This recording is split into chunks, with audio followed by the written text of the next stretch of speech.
Hello friends, எல்லாரும் எப்படி இருக்கீங்க? இன்றைக்கி நம்ம வீடியோவில் ஒரு கப் ரவையை வச்சு நல்ல ஒரு டேஸ்டியான ரொம்ப கிறிஸ்பியாக இருக்கக்கூடிய வகையில் ஒரு ஸ்நாக் தான் நம்ம செய்ய போகிறோம். வாங்க எப்படி செய்கிறதுன்னு பார்க்கலாம். ஸ்டவ்வை பற்ற வச்சுட்டு ஸ்டவ் மேலே ஒரு பாத்திரம் வச்சுருக்கேன். பாத்திரத்தில் 2 கப் அளவுக்கு தண்ணி சேர்த்துக்க போகிறேன்.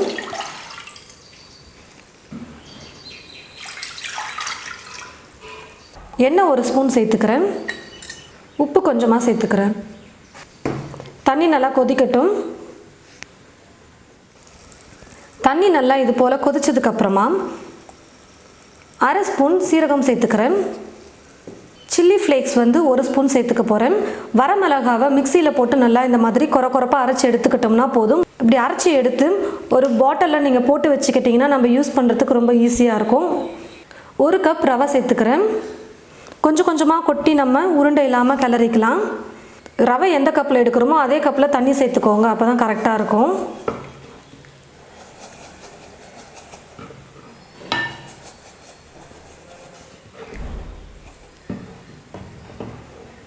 சில்லி ஃப்ளேக்ஸ் பதிலாக நம்ம மிளகாய்த்தூள் கூட சேர்த்துக்கலாம். ஆனால் சில்லி ஃப்ளேக்ஸ் சேர்த்து செய்யும்போது நல்லாயிருக்கும். பார்க்கவே பாருங்கள், நல்லா கலர்ஃபுல்லாக இருக்குது.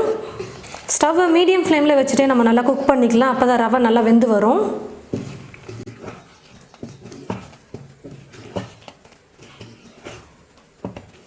பாருங்கள் ஃப்ரெண்ட்ஸ், இந்த அளவுக்கு நல்லா கெட்டியாகவும் வரணும், அதே சமயம் ரவை நல்லா வெந்திருக்கணும். அதனால் ஸ்டவ்வை மீடியம் ஃப்ளேமில் வச்சுட்டு குக் பண்ணோம்னா ஒரு 5 நிமிஷத்துக்குள்ளவே குக் ஆகிடும். இப்போ நான் ஸ்டவ் ஆஃப் பண்ணிக்கிறேன். ஒரு பிளேட்டில் எடுத்து வச்சுக்கலாம், அப்போ தான் சீக்கிரமாக கொஞ்சம் சூடாகும். ரவையை கையில் தொடுற அளவுக்கு நல்லா சூடாறிடுச்சு பாருங்கள். நல்லா பெருசாக இருக்கிற மாதிரி 2 உருளைக்கிழங்கு நான் எடுத்து வேக வச்சு தோல் எடுத்து வச்சுருக்கேன். உருளைக்கிழங்கை நல்லா வேக வச்சுக்கோங்க, அப்போ தான் ஈஸியாக இருக்கும். இந்த மாதிரி காய் துருவதில் துருவிக்கிட்டோம்னா நல்லா ஈஸியாக நைஸாக வந்துடும்.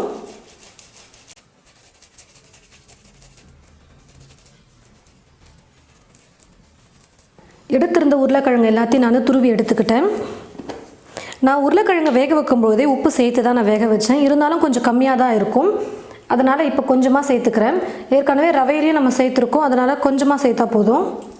கொத்தமல்லியை கொஞ்சம் எடுத்து நல்லா பொடியாக கட் பண்ணி வச்சுருக்கேன், அதை சேர்த்துக்கிறேன். இப்போ இது எல்லாத்தையும் சேர்த்து நல்லா மிக்ஸ் பண்ணி விட்டுக்கணும்.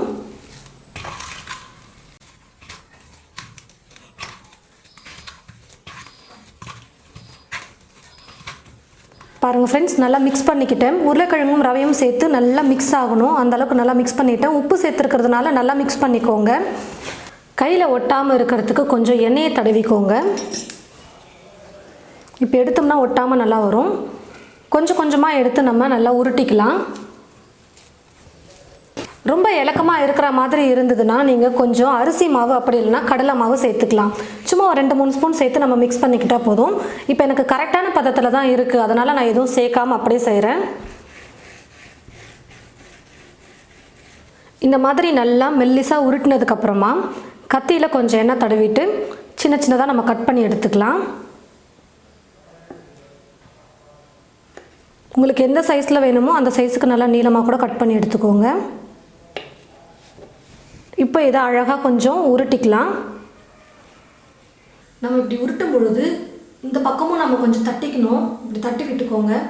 ஏன்னு பார்த்தீங்கன்னா உள்ளே ஓட்ட மாதிரி இருக்கும். அப்படி இருக்கும்போது எண்ணெயில் போட்டோம்னா எண்ணெய் உள்ளே ஃபுல்லாக இழுத்துக்கும்.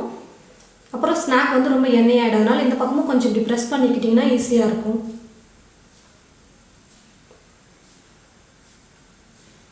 இது போல் செஞ்சுட்டு ஒரு பிளேட்டில் எடுத்து வச்சுக்கிட்டோம்னா ரொம்ப ஈஸியாக இருக்கும் எண்ணெயில் போட்டு பொரிச்சு எடுக்கிறதுக்கு. பாருங்கள் ஃப்ரெண்ட்ஸ், நான் எல்லாம் ரெடி பண்ணி ஒரு பிளேட்டில் எடுத்து வச்சுக்கிட்டேன். கடாயில் எண்ணெய் ஊற்றி வச்சுட்டேன். எண்ணெய் நல்லா காஞ்சிருச்சு. எண்ணெய் நல்லா காஞ்சதுக்கப்புறமா நம்ம எடுத்து போட்டு பொரிச்சிடலாம்.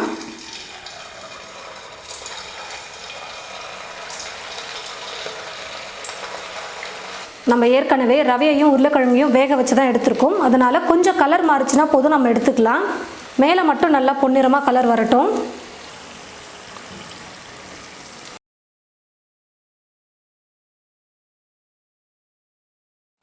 பாருங்கள் ஃப்ரெண்ட்ஸ், நல்லா இந்த மாதிரி வெந்து கலர் வரணும்.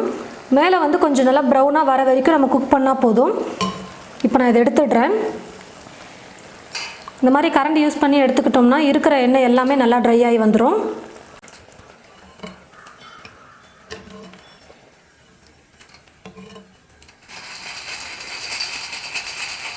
பாருங்கள் எவ்வளோ நல்லா கிறிஸ்பியாக இருக்குது பாருங்கள். பாருங்கள் ஃப்ரெண்ட்ஸ், நம்ம கொஞ்சம் மெல்லிசா சின்னதாக போட்டுருந்தோம் இதுக்கு முன்னாடி. இப்போ வந்து நான் கொஞ்சம் நீளமாக கொஞ்சம் மொத்தமாக நான் வந்து போட்டிருக்கேன் பாருங்கள். இந்த மாதிரியும் செய்யலாம். உங்களுக்கு எது ரொம்ப ஈஸியாக இருக்கோ அது போல் நீங்கள் செஞ்சுக்கோங்க. இந்த மாதிரி கொஞ்சம் நீளமாக கட் பண்ணி போட்டு செய்கிறது கொஞ்சம் சீக்கிரமாக செஞ்சிடலாம். இதே போல் எல்லாத்தையும் நம்ம செஞ்சு எண்ணெயில் போட்டு பொரிச்சு எடுத்துக்கலாம். பாருங்கள் ஃப்ரெண்ட்ஸ், ரவையை வச்சு நம்ம நல்லா ஒரு கிறிஸ்பியான ஒரு ஸ்நாக் ரெடி பண்ணிட்டோம். எவ்வளோ நல்லா கிறிஸ்பியாக இருக்குது பாருங்கள். மேலே வந்து நல்லா கிறிஸ்பியாக உள்ள சாஃப்டாக வந்திருக்கு. ஸ்நாக்கை பொரிச்சு எடுத்துகிட்டு டிஷ்யூ பேப்பரில் போட்டோம்னா இருக்கிற எக்ஸ்ட்ரா ஆயில் கூட நல்லா இழுத்துக்கும்.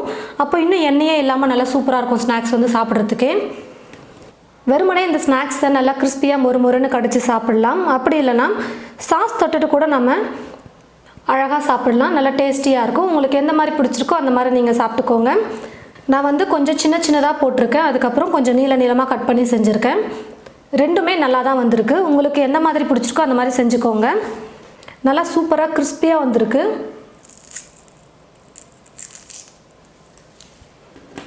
இது பாருங்கள்.